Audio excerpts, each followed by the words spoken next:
नमस्कार, मी सचिन भोसले. आपण जेल रोडवरती आहे आणि जेल रोडवरती तुम्ही खड्डा बघू शकता किती मोठा आहे.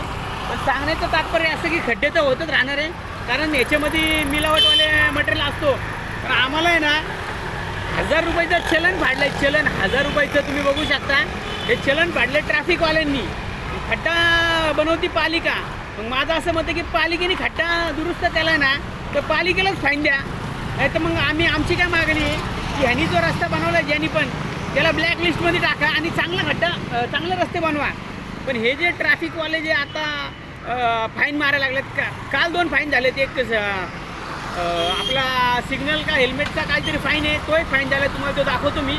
दुसरा फाईन आहे नो पार्किंगचा. तुम्ही फाईन फाटूस्तवर घेताय. 1000 रुपयाचे फाईन घेताय तुम्ही. आणि हे रस्त्याची एवढी दुरावस्था आहे की नागरिक एखादा मेला तर त्याला जबाबदार कोण? आणि तुम्ही जबाबदारी घेत नाही. आणि जरी जबाबदार ठरला तर ठेकेदाराला जबाबदार ठरवता आणि तुम्ही दंड घेता ट्रॅफिकवाले.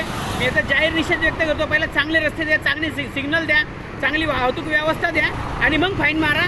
नाहीतर मग आम्ही आंदोलन घेऊ. धन्यवाद.